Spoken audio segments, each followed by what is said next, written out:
Hello everybody! Welcome to the first official stream on the Microsoft Flight Simulator channel. I can't believe the turnout. Hey chat, how are you? How is everybody? We are super excited to be here live with you today, and even more excited to answer some community questions. My name is Jane. I'm the community manager over here at Microsoft Flight Simulator, and I'm your host for today's stream. As you can see on the screen, we have three fantastic people. I'd like to introduce them to you. This here on the left is Jorg Neumann. He is the head of Microsoft Flight Simulator. Hi Jorg, how are you? Hi, excited. You're excited. Cool, we are too. In the middle, we have Sebastian Wloch, CEO of Asobo Studios. Hi Seb, how are you? Hi, I'm great. Fantastic. And on the right, we have Martial Bossard, lead software engineer of Asobo Studio. Hey, how are you doing? Hello, I'm fine. Very nice to be here with you. Yes. I'm really excited to have all three of you guys here together. I know you've done a ton of press interviews together over the course of the past few weeks. You've probably answered hundreds of questions. I think even today you've had a bunch of interviews, so this is probably just another one, but this is our first time really doing it live and for the community. So this is a pretty big deal for us. There's a lot of questions we hope you can answer for us. I've gathered a lot from the forums and from Twitter and from Facebook, all types of places. So I thought it'd be fun to do this live so we can interact with everybody here in chat. I see a lot of people from Discord. Hey guys, nice to see everybody. So before we get started, I have a feeling there's a lot of alpha and beta testers in chat. So I wondered if you guys have anything you want to say to them regarding all the help that they've given us the past 6 months, year, however long they've been with us. Thank you. I mean, I would say, we've worked on this now for about 4 years, but the last year was, in my mind anyways, the most exciting ever since we opened up the alpha and we got everybody's feedback and insight. It was just incredible. While everybody tries as hard as we can to make this the sim that everybody wants, it's so critical to get your input and your insight about planes, about aviation, about the world itself. It's been fantastic. So thank you so much. You guys. Oh yes. Well, I don't know what we can say about that. Just what you said. It was super useful. I can tell you that every single post on the forums were read, so we can get like the high quality feedbacks we get from the community, and it was really a tool for us, and also a way of getting more commitment and more passion, because the community gave us a lot of passion, so it was very well welcomed. Awesome. It's been really cool being in there and seeing all the help that they provided us firsthand. So I'm really glad that they've been helpful with feedback and hopefully can continue, which is kind of the first question. Will alpha beta testing continue after launch? And if so, what kind of capacity will they be helping? All right, that's the plan. I mean, I think we've talked about this a little bit. We're on, for us, launch is the beginning of the journey. So thank you all for helping us to get here. But we are planning on working on this for a long time. We always say 10 years, but hopefully it's longer. And there will be, as you hopefully know, we track carefully what you say, what the feature requests are. We put this feature, the community snapshot up every month. And we're going to flight a lot of things. Like we don't have any specific announcements today, but clearly we need your help. So it's going to keep going for sure. That's good to know. And this is probably one of the most basic questions. We see it argued in the forums, we see it in the Discord a lot. What do you guys think of the whole game versus sim debate as in regards to our product? Is this brought up a lot to you guys? Seb, you want to take this? Yeah, it's a very special question because it depends on what you understand by game and sim. Mm-hmm. I have a software engineer background. I've developed many games, but I've always seen a game in the past as a simulation. Every game I worked on since I was very small, or since I was a kid, has always had physics and some sort of simulation. And I would say a game is always simulating something, some world. And I would say when we understand simulator, I think it's more about realism. Many games are absolutely not realistic. They're fantasy world, they're fantasy physics rules, and sometimes it's even fun because you invent some rule set which is totally crazy and you have to play with it.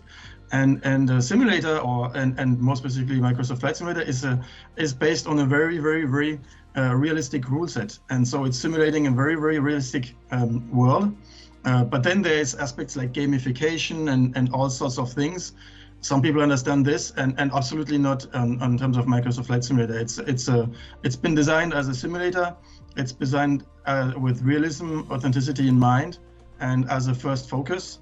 And so I would say to me it's more in first a simulator. But I mean, sometimes it's displayed in the simulation category in video games. It's a bit fuzzy here. Mm-hmm. I mean, I would say, like, I think there's a public debate about, simmers and gamers and all that stuff. We actually never really talked about it in those terms, at least on our side. We talked about we're making a sim for simmers, and there's people that are already simmers, and then there's people that are newcomers to simming. And then I think the approach we've taken is to make it elegant for newcomers to come to a simulation without sacrificing realism or dumbing it down in any sort of way. And Martial always has a great story. You want to talk about this a little bit? I don't know what you want to talk about. How do we bring newcomers really? Okay. So, well, to be sure that we could understand what it is exactly to be in a plane and what it is to fly. So as soon as we started this project, we've decided, like a bunch of us, to take some flight lessons and eventually to become some pilots. And well, when you're having your first lessons, it's a bit surprising because it's not that complicated. You feel very empowered because it's really easy to take off. It's ready to do some maneuvers, and you can almost land the plane.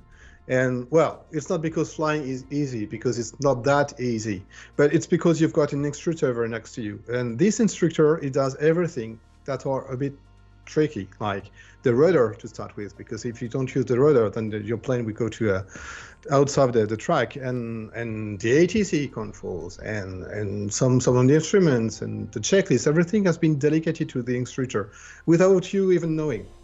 So basically, we thought that was a perfect design to welcome newcomers. It's like we've got some systems, we've got some assistances on which you can delegate all the tricky parts. So once you've done that tricky part, and if you're confident enough, you can unlock that. But to start with, you will have your instructor next to you, and it will help you to start and to discover what it is to fly, what it is to have the fun, because flying, I can tell you, flying a true plane is fun, and you can discover how fun it is to fly a plane, and then you will also be able to discover that it also can be very complicated, but you can embrace every single point of view here. Mm-hmm. So the debate continues. Oh yes, for I guess. So on that note, how did you guys decide which initial aircraft you wanted to add to the simulator? So one very important point was that we wanted to have the aircraft in the sim that we would actually be able to fly in real life. That's why there's Robin. It's also because it's a very common airplane in Europe, France, but also Germany. But the Robin we were able to fly. Our art director on planes has had his PPL on a Diamond DA40. And so there was a list of planes. At our club, we also have a Cessna 172, a F-172, the Rennes edition. There's a few planes that we were able to fly, and also that we could have access at any time and very early in the process to verify things and to test and to just get a feel and verify performance. And so yeah, these we wanted to have in the sim, but then there was a whole process. Maybe Jorg can talk more about it, about the whole plane list. Oh, it actually was. I think the creative team listened a lot. I mean, basically, the first thing we ever did is we read the forums. Quite frankly, like before we really wrote a piece of software, we read the forums. So we tried to understand what people were looking for, what was working for them, what was not working for them in the existing sims, and out of that we constructed many things. The feature list, the initial one, anyways, before we got more feedback, and similar to the plane list, we tried to have different types of planes that enable different things. We put in the icon because we wanted to land on water. There's a bunch of cups that allow you to land on pretty much any field anywhere. So just empower people to go find the fun that they are looking for. If you want to fly an airliner, we have airliners. So it's basically giving you an early spectrum of planes. We tried to be actually a little bit mindful. We knew from day one, like we knew there's obviously the community, but there's also the creator community. And we considered both of them from day one as critical. And we didn't want to go too far or like basically hurt the ecosystem of third parties, because the third party ecosystem has been awesome. If you really think about flight simulation, one of the amazing things is how dedicated the community is and how many creators there are. And I think that really made flight simming the hobby that it is now. It really kept it active. So finding the right balance between giving enough, getting people a taste of everything, but then also not doing too much, because that's not all that useful. Mm-hmm. So speaking of planes, this is kind of a two-part question. How did Asobo Studios really embrace flying as you started working on this project?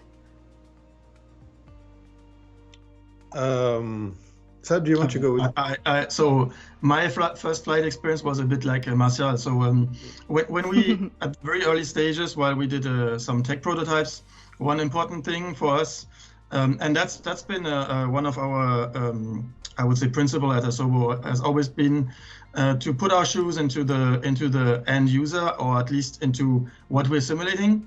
And so it was very important to me that we can fly planes, and that we fly planes very regularly, that we can become pilots. So my very first flight at the very beginning was to start looking what it was like, also to see if it was going to be something I would enjoy doing very often, or if it would scare the shit out of me, or if it would be too hard, or whatever. And so yeah, the very first flight was more like what is it about? And I really loved it. And I think it's because we have also an excellent instructor. As Martial said, he took out all the mental load, and pretty much all I got to do was move a yoke around, and I said, "Oh, this is fun." and yeah, I didn't know what I would learn later, right? All the stuff that comes later. But the very first flight, I think, was excellent, and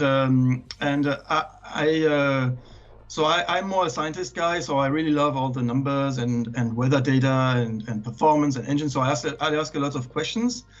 But what struck me the most is how flying feels. And I think it's also to do with the fact that we're flying a very small wooden frame plane, which gets bumped around a lot in the air. And I think the very first flight I did was in the spring. It was probably a lot of updraft. It was probably in the afternoon. And I also thought it was, ooh, this is very, very bumpy. And you can really feel the air.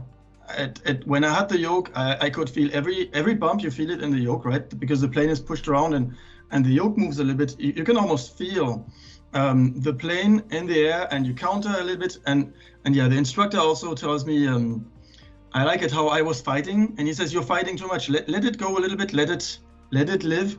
It's live in the wind." And these are the kind of sensation that struck me, and I really wanted to make sure that we not only simulate numbers and physics, but also simulate emotion and what pilots actually feel when they fly an airplane. Mm-hmm. Yeah. Go for it. I'm sorry. Yeah, just to tell a bit more about the program we did at Asobo, because it was just not just Seb and I. So basically, we started a program on which everybody could have a program of test lessons.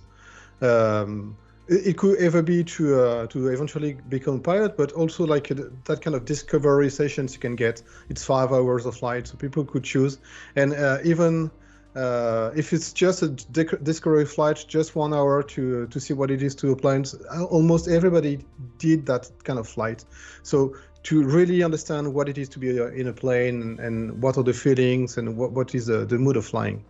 So most of the companies had the chance to enter on a plane and become, at least for a moment, some pilots. Mm-hmm. Okay, so one of the top questions I see in the forums regarding planes is what level of accuracy should we be expecting from the flight models and the avionics? Is it going to be study level, Avcen level? Can you shed any light on that? Guys, who picked that one?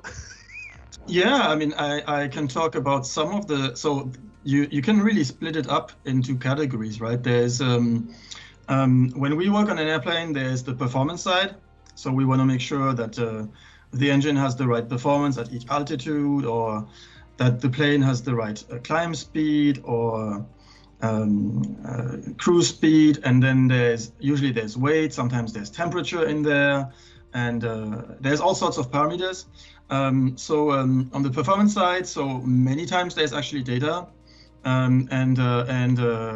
So these have been worked and iterated a lot. So the thing is that some planes have versions. So for example, the DR400, we did actually the one which is at our air club, and the real world plane that we are flying has performance which is a little bit below the one which is on the POH. So POH, I think it's supposed to go over 200 kilometers an hour, but ours, I hardly ever get over 180.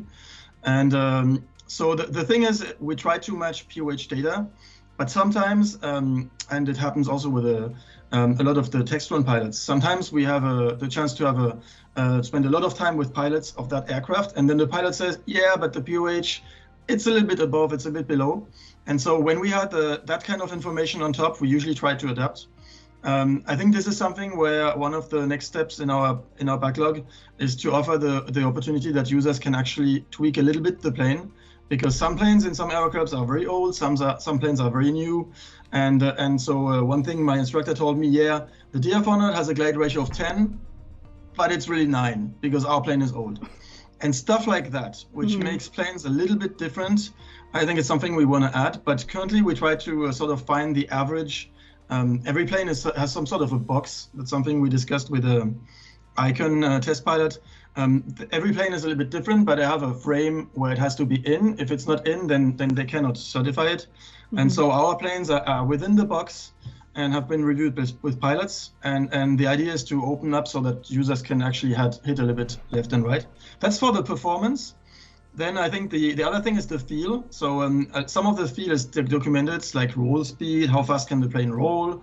But then there's some stuff which is just, you have to sit a pilot in front of the simulator and he's going to tell you, yeah, this is a little bit less. Or for example, it's happened a lot on the Bonanza where they said, yeah, the Bonanza is almost unstable naturally. So it's very different from a Cessna, which is Cessna 172, which is very stable naturally. So there's little things like that. This is not written anywhere. You have to have a pilot with you. And so this is stuff we've worked also. So I think a lot of accuracy there. And then there's all the instruments. And so, for example, the small GA planes are very accurate. So they have all the instruments.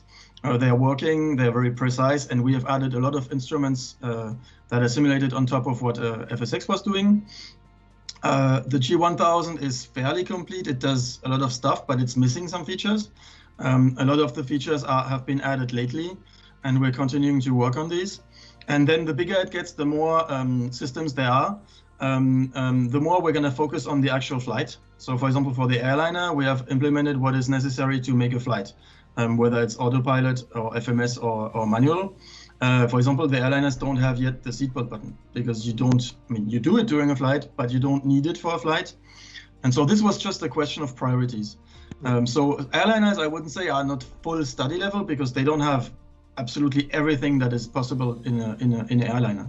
Mm-hmm. Maybe to speak to this a little bit more from a different perspective, like we're not just a sim, we're also a platform. So we have to constantly evaluate, what do we spend our time on? Should we go super deep on a vertical, or should we go broad? Because we get lots of emails and we read the forums, right? So we know what new features people want and where the water planes and where the helicopters, those things, and we want to do those things. So do we want to go super deep, like on a 320 Neo, or should we go, tackle the next big feature set that people really care about?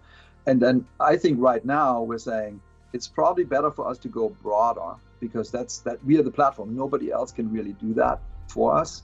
And there are the third parties. There are the PMDGs of the world that are super experts. I mean, it'll take us many years to ever reach their level of quality, but they're coming to the platform. That's why it's so critical to have this interaction and the relationship with the third parties, because they've already done a bunch of stuff, which is amazing. And that allows us to do new things, new features that are just as important. Yeah. So there's lots of questions coming in chat right now, so I thought we'd knock out a couple of them before we continue. Mostly being, do we know, is there going to be a pre-download for this? Yes. Well. So the distribution system is a bit different to what people are used to have. So the executable you're going to get day one is just the core of the sim, and after that you will have to download all the content of the sim using a platform called PlayFab. And why we did that, it's because it's going to be a unified platform on every single services like Steam or Microsoft. Everything will be shared here. And so people will be able to cherry pick the content, and it will also host the marketplace. So the idea here is everybody will have this content manager, and they will be able to download, delete, reorganize their content, and with a unified system. That's why when you launch the game for the first time, you're going to download pretty much everything that you've bought for, depending on the versions you own. Okay. Thank you. And another big question that's being asked is there going to be a career mode and or missions coming? Yeah, we talked about that a lot. So, I mean, we always said we made the sim for simmers. And simmers, frankly, they know what they want to do in the sandbox. That's the sim. So we specifically opted out of making a career mode, as in somebody pre-designed a particular path through aviation somehow. Like we kept it a lot more open. Like, so there are tutorials that are really there. I mean, Seb always described it as like maybe the equivalent of the first 30 hours of taking flight lessons. So you take those and you get a pretty good idea how to start flying. It's mostly for newcomers, but it's you can opt in. And then we have landing challenges and bush trips, but we didn't glue it together. And it's in many ways. So we talk about this a lot for the future because it came up, from the community for a long time now. That we want to keep it realistic. We're not going to make arcadey missions and things like that. Like if we do activities, it's based on the plane you fly, where you are in the world, maybe what time of year it is in the world. It needs to be authentic, to the actual pursuit of flying and becoming a pilot or having a real world career. How do you really do that? So there's things we'll talk about more in the future, but it's definitely something we're thinking about a lot, working on already, but it's not in the traditional way how a gamer would think of a career. Gotcha. Okay. And are there any plans in the future for a replay functionality? There's a plan, yes.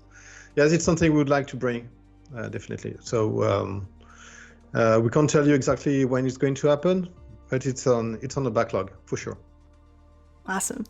And what can you tell us about liveries? Will they see some on launch day or beyond? So on launch, you might have seen that on the trailer. You've got already a livery from Iberia, and it's also something we will bring.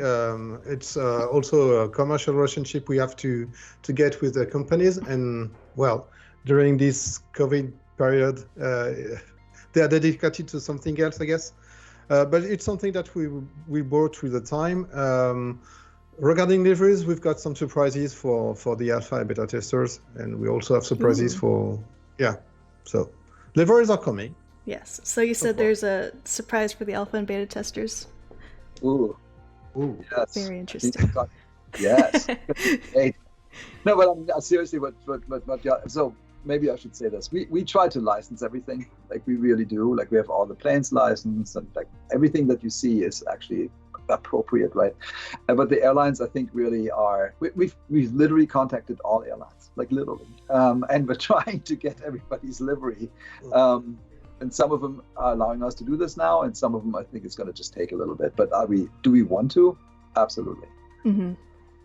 That's really great to know. So there are a couple big questions also coming from the alpha community regarding some updates to the sims. Hoping we could go over a couple of those. Let's talk about trees. Can you go over a little bit how you're constantly updating and fixing any areas that might have some tree issues?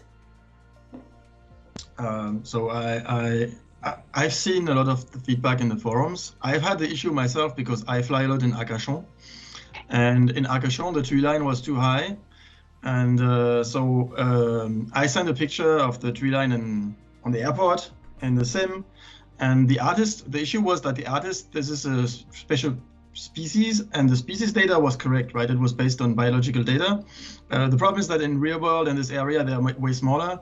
So what they did is basically they added the tree species, and I think the story here is that you need real world counter photographs, because from aerial photos top down it doesn't really show if the pine tree is 100 feet or 200 feet or 70 feet. And I think having feedback, more accurate feedback of locations where a tree is too high or too low, with a photo, that's really important. Then the artists, they have hundreds of tree species. They can go in and say, oh, this is this species. Oh, either there can be a bug, maybe they just got the data wrong, or it can just be that maybe the parameters of how probable it is that the tree is high or small is maybe just to adjust a little bit. Because if you look at biological data, you have the minimums and the maximums. It doesn't really tell how often you see minimums or maximums. And I know that in the sim there's no tree which has impossible heights, but some of the trees may be more on the higher end more often than they should. And this is something where we don't also want to do it the other way around. I just drove last weekend over by close to Périgueux and the Périgueux and on the highway, and there was a turn and there was a forest in front of me. The trees were gigantic. I was like, oh my god, this is a bug in nature, and it can happen. That this is C'était des chênes. What is the name of the Oak? It was oaks. Yeah. I mean, sometimes it can happen that trees just become super big, and it just depends on how old the forest is. It's definitely important when you take off that the forest height is adjusted. And as much as we can. So yeah, if we have feedback, we can address it very easily. Let's make this a call to you guys. Like I remember that right after we launched the alpha, it's one of my favorite stories. The first email I ever got from somebody who was in the alpha was from Hobart, Tasmania, which I didn't know where that was, so I looked it up. And he sent a picture from him flying in the real world and us in the sim. And he said, "Oh, you're doing a great job, da da da. However, it's too red." And we're like, oh, okay, cool, awesome. Then a few months later, somebody wrote us an email showing us a hole in Utah, which the hole existed, was big actually, like a real rectangular thing in the middle of Bing maps. The Bing users had never found it, but for simmers it mattered. So, and we fixed that hole within 2 days. It was gone. Same with people told us that the resolution on the North Pole was a little bit too, like in that whole polar region was a little bit too low. And we're like, oh, got to fix that. So think about it. We are really on a journey together. Like the world is really big. For anybody to really know every place on Earth is not possible. So, but we are completely open and really like the feedback when somebody says, hey, this particular tree type, for example, we're talking about trees here, this tree type isn't right. Oh, that's cool. That's okay. That's, I think there's 60,000 tree species on Earth. When we started, we wanted to make 80. Now we're like a few hundred.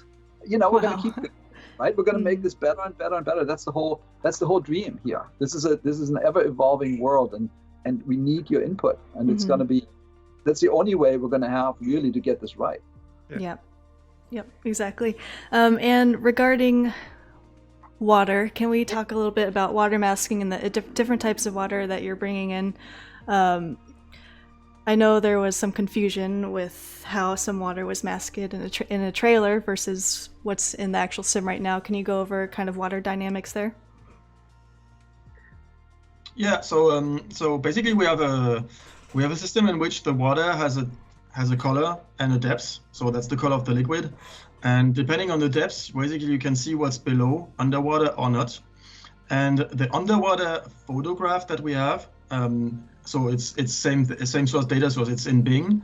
The quality is very variable. Sometimes it's very good. Sometimes it's got holes and whatever. Or sometimes somebody painted dark blue because he decided it's ocean. So what we have is we have a worldwide map of where we can decide, yeah, here the underwater data is great, let's show it. And oh no, here it's let's hide it, and basically we just make the water much more deep, and so you just see the watercolor. And by default it's deep, and so we have our team here, for example, who is taking screenshots or who are making video clips. Whenever they find, so they leave it as shallow water, and whenever they find a great area, they notify the art team and they go in, hey, this island is great, let's make it shallow water, and it actually works pretty well. And so we have more and more hundreds of areas where, so unfortunately we don't have an automated system where it just goes over the planet and selects beaches and says, hey, these are shallow water. So we do it manually. We've already done hundreds, and a lot of these were actually done while we made some of the videos for the trailers or so. When we found something great, we said, hey, one specific case is actually kind of funny. It's the Arcachon Bay in the trailer of last year. It's not the same than the trailer of this than it is now in the sim, but that's because the satellite data has been updated. And last year it was low tide, and this year it's high tide. And so in the sim it's actually fully visible, but it's just that it's high tide now. And so sometimes this stuff can just update. Yeah, so just based on the big data there. There's one more thing to say here. Like we're looking into, like, so there is something called bathymetry data, which is essentially the underwater relief. It's currently not in Bing Maps because that's just not what their customers want, right? They want the above the, the visible set. But we're actually looking into this now because that would be a little bit more scalable solution. But it's one of those things we just need to balance it out against other community feedback and what people want us to work on. Yeah. Okay. And regarding the world, are there any plans, or are we going to be having seasons or color changes to match those seasons? It's one of the two things that came straight out of the E3 trailer. People said, need VR, people, we need VR, and we need seasons. And then, I mean, Seb actually was one of, you want to speak to the snow that you did and all that? Yeah, so very early in the process, we prototyped seasons, and snow was, I would say, the easiest because it's just it's more a physical thing. You just land the snow on surfaces and it sticks wherever it sticks physically. But we initially we didn't think we would have time to actually add it. So initially our plan was to not do seasons at all and just keep it for later.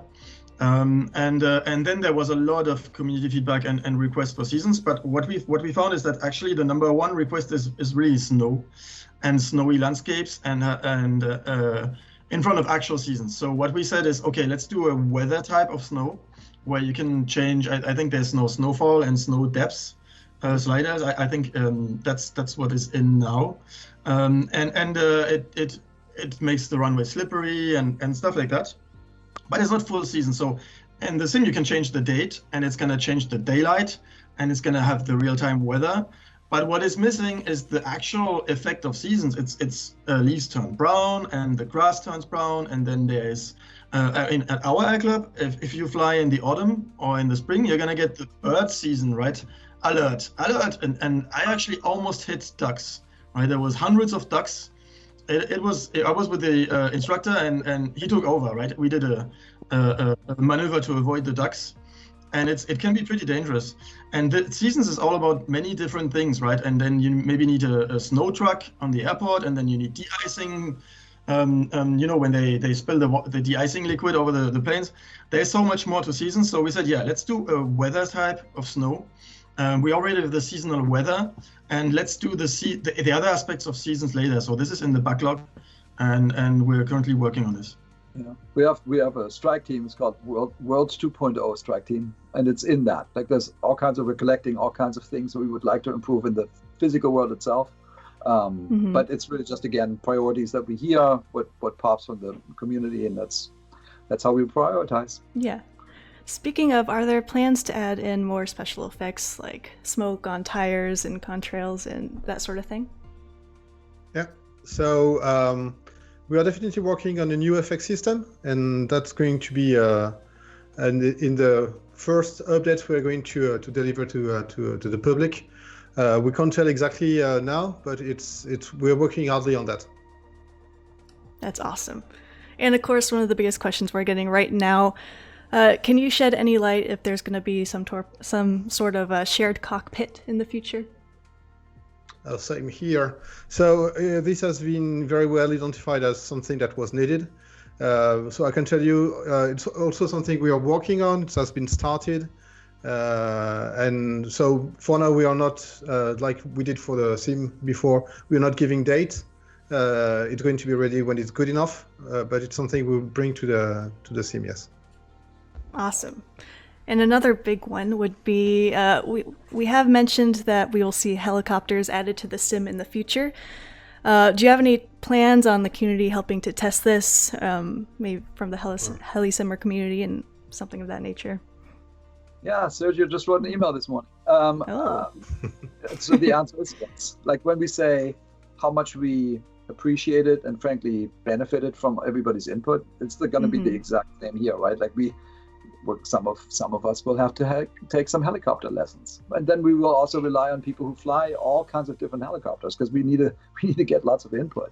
So right. Yeah, clearly we're going to work on this together. Right. Okay. So helicopters are coming in the future, everyone. It's all going to be okay. And yes, it's complicated, so it's going to take yes, please give us some time. Patience. All right. So, what will we be continuing the development roadmap, and how often can we expect patches and updates to come to the sim moving forward? Yep, both the DR and the feedback snapshot are going to continue, and it's so when you see it on the right side of the feedback snapshot, and there's 10 things. Those are the 10 things we talk about a lot. So that it's very, very important that you keep giving us feedback. The update cadence we talked about, we wanted to have something meaningful once a month, and so that can be, so in order to wrap our own heads around it, we sort of put into different categories. One update is going to be called World Update, where we, the real world is constantly changing, and the data that we get from, there's planes right now flying over the northern hemisphere because there's no clouds or very few clouds. So we get new satellite imagery, we get new aerial data. That gets ultimately funneled into Bing Maps. And then we do all of the processing. I don't know if you saw the Black Shark video. So we do a bunch of work to actually make the 3D world happen. That's an ongoing process. What we found though is that, sometimes it's very patchy. Sometimes there's like 40 square kilometers of something are better, in the middle of nowhere. Yeah. So instead, we are going to update regions. Like we're going to literally take a region of Earth where we know we have much better data now, and we're going to make that interesting in that we're going to put some POIs in. We're going to put some airports in that are handcrafted, and we're going to make some experiences to really light up that place on Earth. And then hopefully, everybody's actually going to visit that place on Earth and experience this maybe for the first time. Because a lot of simulation happens in Western Europe and in North America, but there's so many other super cool places. So we're going to go, sort of around the world in a continued manner. And so that's the world updates. And then there's sim updates where the way I think about that is basically the features that are on the feedback snapshot, some things that we think, we just read it, or we watch YouTube videos all the time right now. And then there will also be some bigger updates, like almost, I wouldn't say not just a separate product, but it's big enough to actually make that, to make it. It'll take many, many months or years to actually make that. And we think of those as like PDLC. Like the other two are free. We're not going to, the sim updates are never going to charge for that stuff. But maybe if we, for example, do helicopters, maybe we'll make, I don't know, we really haven't talked about it, maybe 4 to 8 helicopters just to explore what is a helicopter, right? Just a different, there's different helicopters, right? Yeah. And that is enough. We might make that a sort of a paid thing. But there were some questions around that, and I want to answer that. That's actually what Sergio was asking. Does that mean we can't play helicopters without buying stuff? No, that's not the case. So the functionality will be in the base functionality, but we need to make samples, right, to actually develop something similar to our planes that we have in the product now, right? We needed to have some planes to make avionics work. This is going to be the same. So we're going to make a number of, if we want to talk about helicopters, we'll make a few of those, and we'll put that in a package, and then you can buy that. But you can also you can also experience helicopters without that. Mm-hmm. Yeah, go ahead. Well, maybe it's the time to speak a bit about the SDK and how it has been made, because we've seen the simulation as a platform, and exactly what Jorg just said. In order to be able to do planes, we did tools to create planes, we did tools to create scenarios, we did tools for everything. And those tools, we are exposing those tools into the SDK. And the SDK will be available for everybody. Everybody could enable the developer mode, and everybody can have an access to the tools we've made for creating the assets. I mean, it's not something that has been depreciated, or it's not something that has been dumbed down or something. It's really the tools we are using here in this very building. So the goal is to do the same for helicopters to anything else. We will have to do some proper tools so people can create their own helicopters or own gliders or own everything. So we need to do that first. And we kind of answered this just now, but there has been a lot of questions of what we will do as far as updates and what third parties will kind of fill in as far as world gaps and things that are currently missing. So can you talk about third parties a little bit and how they're contributing? Super important. So I think maybe I said that before, but there's the community of simmers and there's a community of creators. Some of them overlap, obviously, but we think both of them are absolutely critical to make this work and to make the platform a thriving, vibrant ecosystem. And obviously, as you probably know, we were pretty quiet about the sim for the first few years because we had to be we really had to work ourselves through it.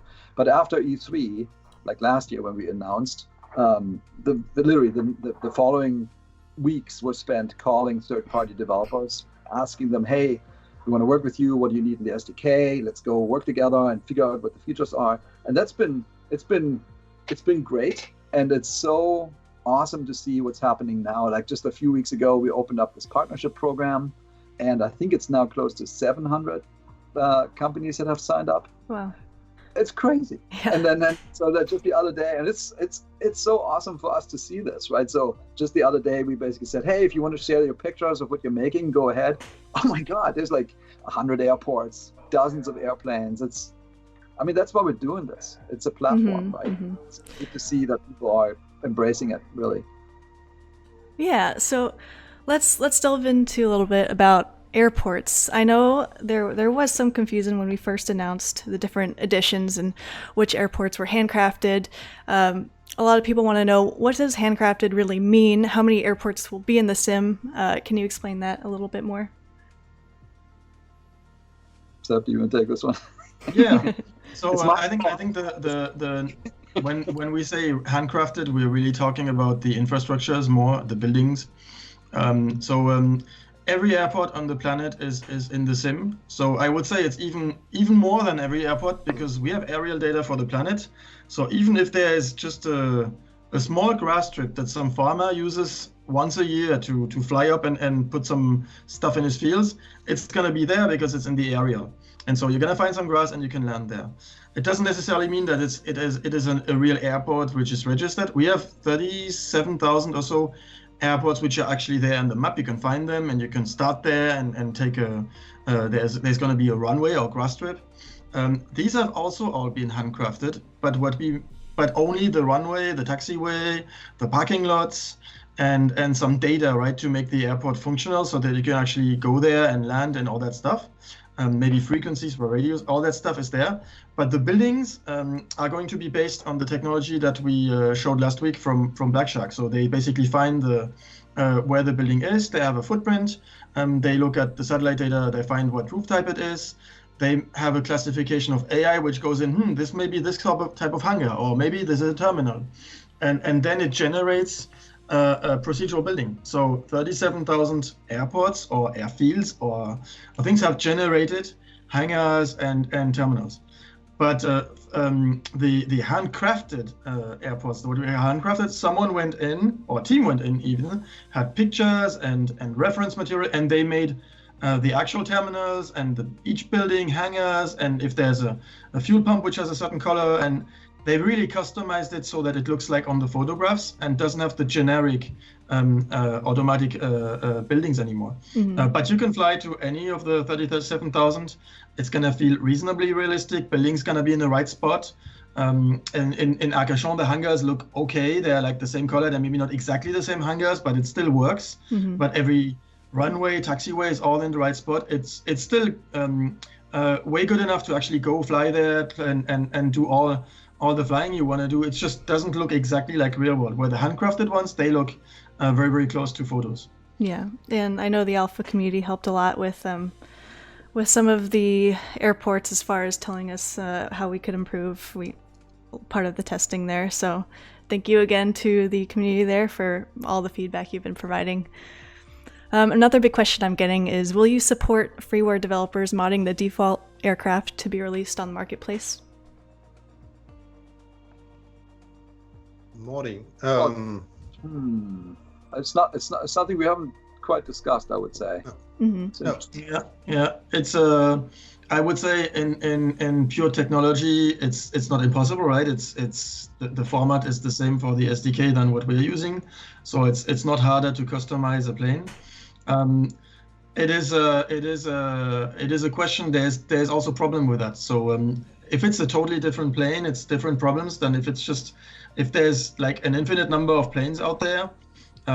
Or maybe it's easier if I give an example. We don't want to, I think there's a landing challenge in Courchevel with a DR400.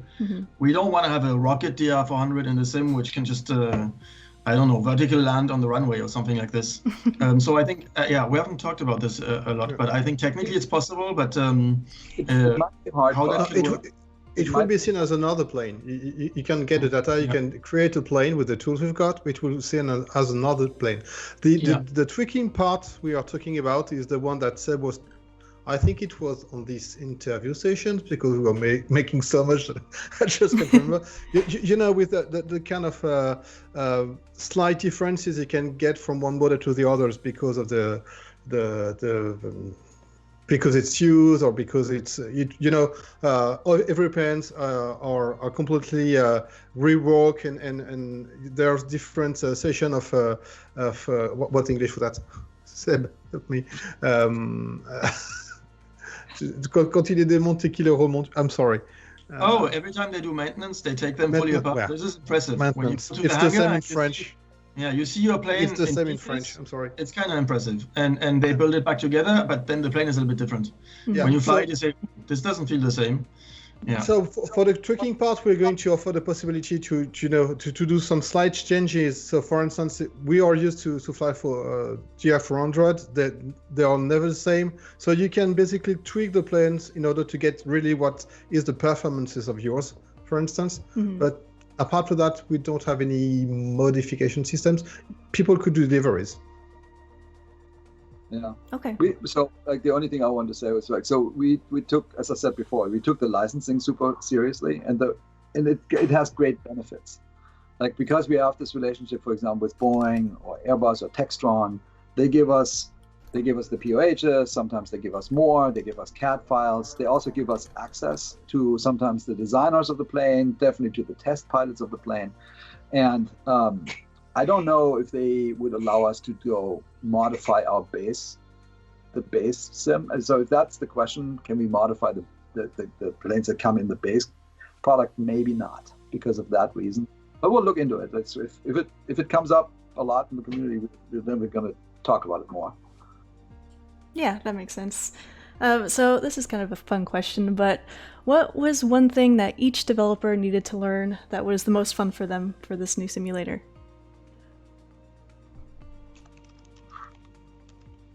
Yep.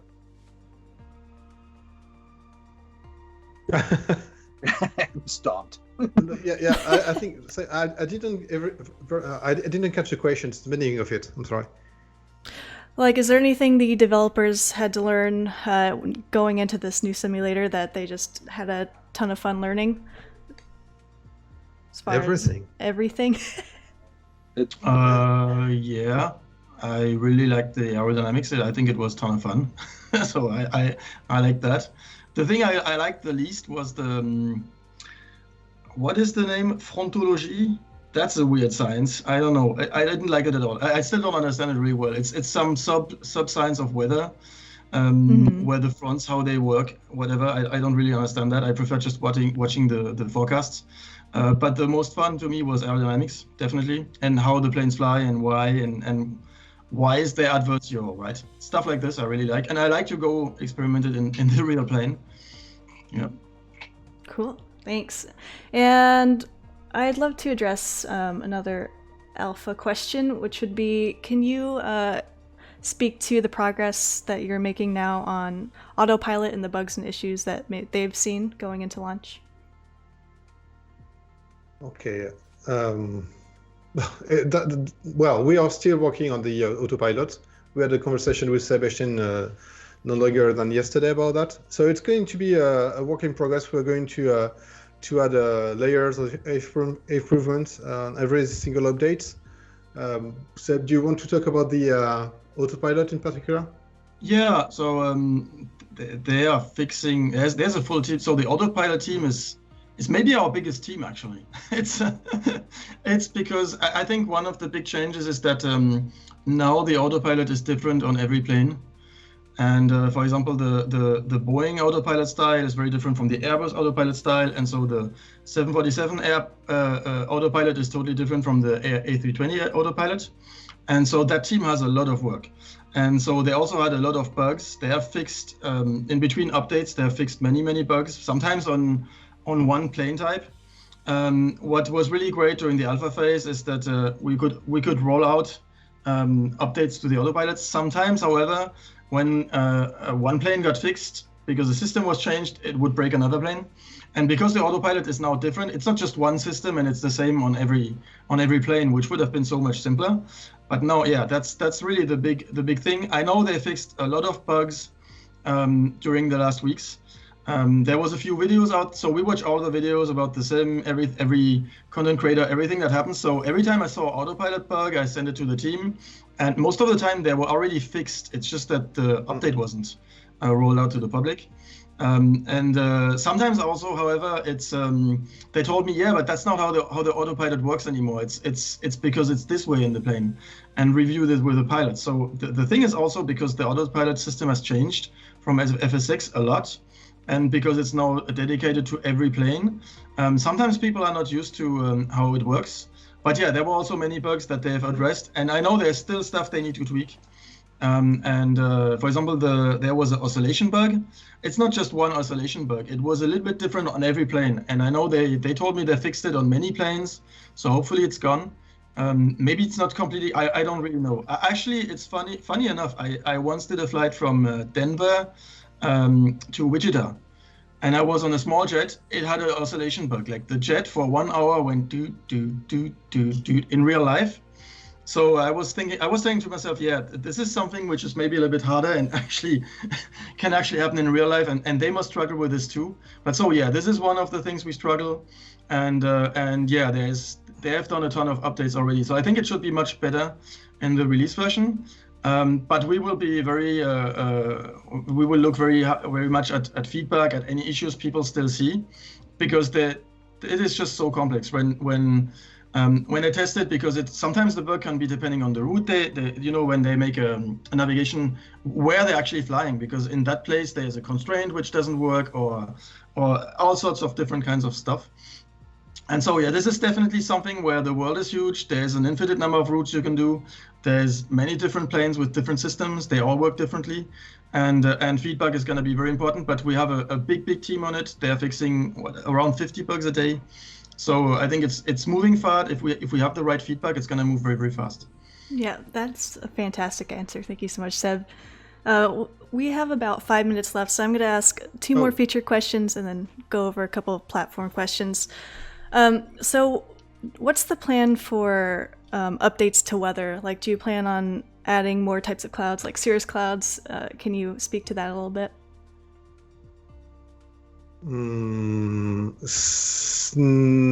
So the intention, because on weather, there's two kind of the weather. Sorry, there's the real-time weather and there's the one you can uncraft.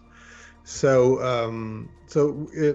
the themes comes with a tool on which you can put every single layer of clouds, and you can merge them. You can set up the winds. You can basically you can create the kind of situation that you would like to get on flying. So I don't know what kind of clouds we could bring about more than that. Yeah, the Cirrus is a... the Cirrus. I'm sorry. The Cirrus, you can almost... I mean, you can create some... You can create, yes. Yeah, if you look at cloud pictures, the problem is there's an infinite number of possible clouds. So Cirrus, if you take a cloud layer, you put it very high, you make it very small and thin. And if you tweak around with the coverage and the scattering, you can get some type of cirrus, but you cannot yet get the ones when they're super stretchy, right? I think it's to very, very strong high altitude winds, and the cirrus really stretch out. We did some prototyping with this, and it's actually possible in the shader to stretch out the clouds. But this is something where, I mean, we're gonna update, and it's gonna be on basically on a to-do list. But in the weather menu, I think it's possible to add a slider where you can just stretch stuff. Because it works in the shader. It is just something which is on the list, but I mean, there's not just cirrus, right? There's we had some funny clouds in Bordeaux last year where what was the name? Mammutus? What? Some crazy name. I was like, what? And then you can see sometimes they make rolling clouds and We looked into this, so it's actually, there's a whole section in that World 2.0 grouping where we looked at wave clouds and the rare clouds, like the little hats that are on top of mountains. So those are, in the real world weather, we're reliant heavily on what we get from Meteor Blue. But I think in the presets, we could look into things like that. We also talk about other things like supercells and whatnot. So sorry, I missed that Cyrus thing. Sorry. Yeah, that's great. That's good to know. Thank you so much. And last little feature question I have that is asked a lot in the forums as well is, will we be able to open doors on the aircraft when they're on the ground? Do you have any insight on that? The ground, thank God. Oh yes. No, in the air is more important. I did canopy opening training on the DR400 three times already. You open the canopy and you get drag, and it's actually great when it's hot because you get some air. Yeah. We talked about that. We talked about that internally too, and it has been decided not to start with. So it could be something that we could bring. It hasn't been identified as a high priority option for now. Gotcha. Yeah, it's like external inspections. It comes up here and there, but so far it hasn't popped in the top 10. So it's somewhere below that. Yeah, it makes sense. Thanks for answering that, though. I think that'll go a long way. A couple minutes left, so just a couple platform questions. Do we have a release date for Xbox? Nope. There you go, chat. No announced release date yet. Just look out on our socials. We will announce it.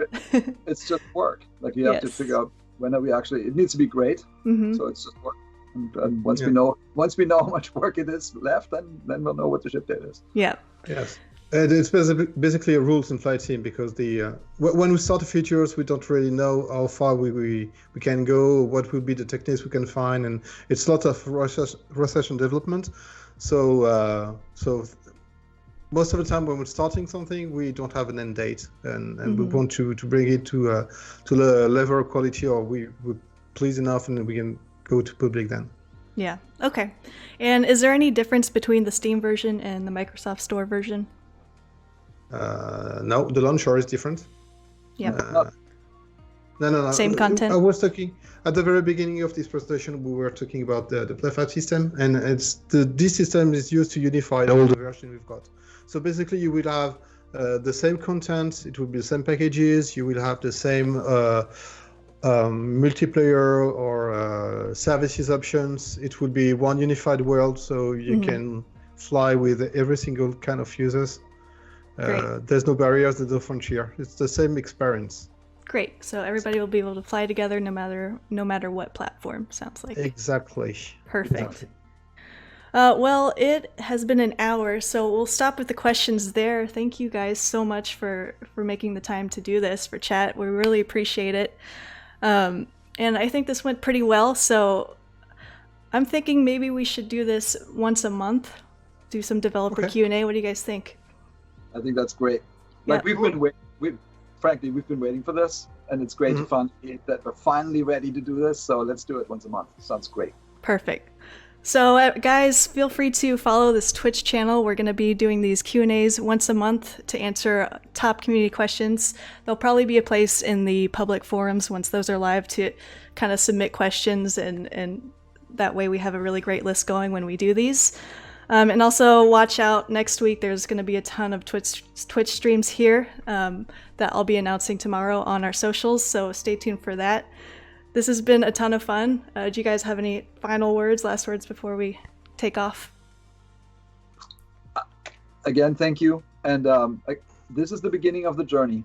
Let's be on the journey together. Let's have these conversations. Please give us feedback. Forums are great. Videos are great. It all works. We pay attention a lot, and so thank you for all the investment of time and that you actually care, really. Yeah, we do. Yeah, thank you. Yeah, means a lot. All right, guys, hope you have a great rest of your weekend. Watch out, August 18th is when this drops, and we are very excited. Yes. Just, what is it, 5 days? Did I get my counting right? Something like that. All right, everybody. Have a great time. Thank you very much. Enjoy release. See you. See you all later. Goodbye. Bye. Thank you all.